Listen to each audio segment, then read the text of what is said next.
New DLC for Mortal Kombat 1 might have deconfirmed Jade. That's right, what would normally be good news for players could possibly doom a fan favorite character. So today let's talk about it because I'm a huge fan of Jade and obviously I want her to be in Mortal Kombat 1, but the writing might be on the wall with this one. And even though Ghostface should be playable today, I have no doubt the servers are down and that nobody can play him right now anyway. So yeah, let's talk about this DLC drama. Because another day means more Mortal Kombat 1 news. I'm covering it all the time on this channel, so if you want to stay up to date, then make sure to subscribe and ring that bell so you never miss any future videos. And then after watching, if you enjoyed the video, please leave a like down below, it helps the channel out a ton. And without any further ado, let's begin after a quick word from today's sponsor. Today's video is sponsored by Dave. Dave is the banking app on a mission to level the financial playing field. With Dave, you could get up to $500 in 5 minutes or less with no credit check, no late fees, and no interest. Get the money you need without having to ask friends or family for help, because with extra cash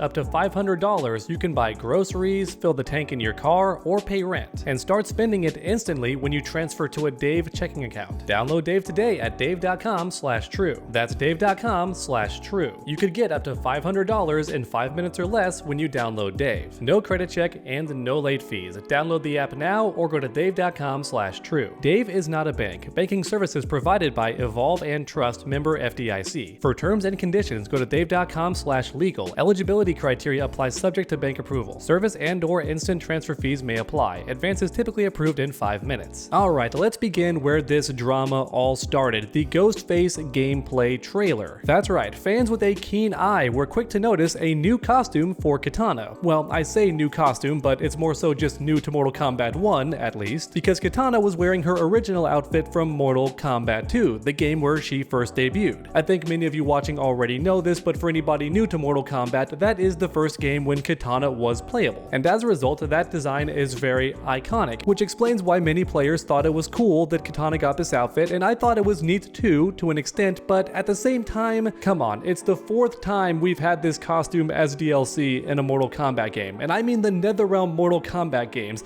Literally every single NetherRealm Mortal Kombat game has featured the classic Mortal Kombat 2 Ninja Lady outfit. So even if it is a fan favorite, I still think most players would prefer a Deadly Alliance skin, because we've never gotten that outfit in a NetherRealm game, or maybe a Shaolin Monk's outfit. That game has the best wardrobe of any Mortal Kombat game, and I'll die on that hill. Even though I've never played Shaolin Monks, I still have eyes, and I see these costumes and they look incredible. Why are they not featured in a NetherRealm game? Honestly, even Kitana's outfit in Mortal Kombat vs. DC would have been a better option than the classic costume, I feel like, because again, we've never had this costume as DLC before in a Mortal Kombat game, so why not do it now? I feel like any of these costumes I just mentioned would have been better, but then it hit me. I realized why NetherRealm is doing this costume once again in Mortal Kombat 1. The reason these developers gave Kitana back her Mortal Kombat 2 costume once again was because they wanted to copy it over to the other ladies as well, because that way they can charge you for each individual character or possibly sell you a bundle of all 3 characters combined. They did the exact same thing with the Mortal Kombat 3 outfits on the guys, so it makes sense they're gonna do the exact same thing with the women now. It's an easy way to make money, and hey, if the demand is there, then I personally don't mind. Even though it's a very lazy way to make money, if players are willing to pay for this costume on a particular character, then from a consumer standpoint, it makes sense for the seller to offer that outfit for multiple characters,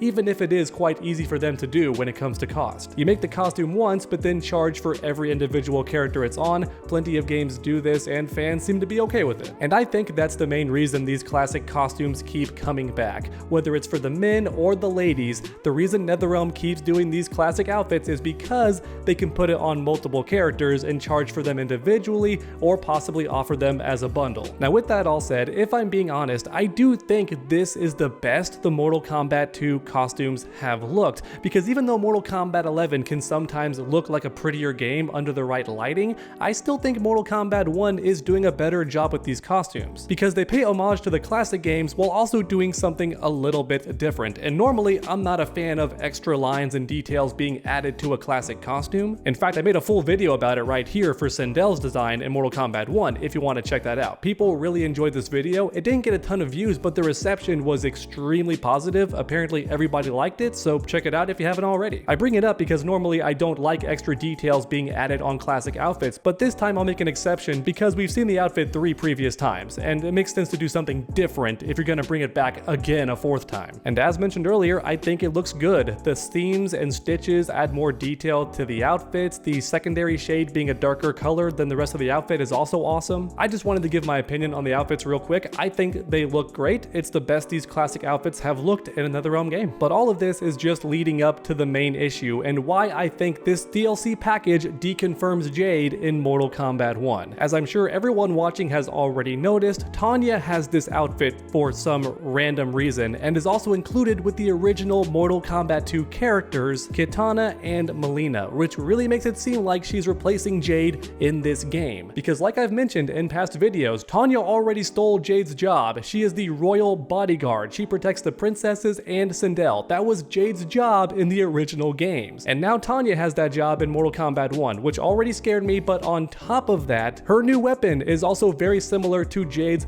pole staff. Yes, it's segmented, I understand it's different, but it's still very similar to Jade's pole staff, which once again was concerning to me, because why give Tanya that new weapon when her original weapons from past games were already very unique and set her apart from the other ninja ladies? Why did NetherRealm not give Tanya those weapons and instead give her a new weapon that's very similar to Jade's weapon? Once again, this got me concerned. It seems like Tanya is meant to replace Jade, at least in Mortal Kombat 1. Could Jade return in the sequel? Yes, that definitely could happen, especially if Tanya is not in the sequel. But for the time being, I am worried that NetherRealm is replacing Jade in almost every way with Tanya in Mortal Kombat 1. And this new DLC bundle where Tanya is featured next to Kitana and Mileena, when normally it would be Jade included in this trio, those three characters really are the Three Musketeers. And yet instead of Jade, we have Tanya here. So when you combine all of these factors together, it does have me worried that Jade is deconfirmed for Mortal Kombat 1 after all. However, real quick before freaking out, it is worth mentioning that many people replied to my post on Twitter with some good points, including my buddies from the Combat Cast. The Fourth Snake and Sonica XD both made really good points along with everybody else in the replies by reminding me that Noob Saibot still showed up despite the MK3 costumes being available beforehand. And even back in Mortal Kombat 11, the same thing happened with Mileena. When the MK2 costumes first got debuted, Mileena was not playable yet. In fact, she had not even been announced as DLC yet. Instead, it was Skarlet that got featured alongside Kitana and Mileena with the MK2 costumes, which is very similar to what's happening now in Mortal Kombat 1. Instead of Jade, we have Tanya featured alongside the MK2 ladies, so maybe Jade is not deconfirmed. In the same way that Noob Saibot and Mileena were not deconfirmed by the classic skins showing up early before they got announced. And I definitely do appreciate everybody replying to my post and making me feel a little bit better about the possibility that Jade could still return in Mortal Kombat 1, even though Tanya is featured alongside Kitana and Mileena instead of her, and also Tanya is wearing the MK2 skin, even though she was not in Mortal Kombat 2, just like Skarlet wasn't, and yet even so, NetherRealm gave her the Mortal Kombat 2 skin. When you add in those variables to this whole situation, it is still possible that Jade could be DLC, but sadly, I do still think it's more than likely that Jade is not returning and Tanya is taking her place, and this DLC skin bundle is just one more nail in the coffin. Because one more thing worth mentioning is the intro dialogues that data miners found many months before Mortal Kombat 1 was even playable, or at least the full version of the game was not yet playable. Data miners found a bunch of intro dialogues, but the names were hidden. Even so though, through context, we could kind of gather who these characters were. And the data miners were 99% accurate in their predictions with the exception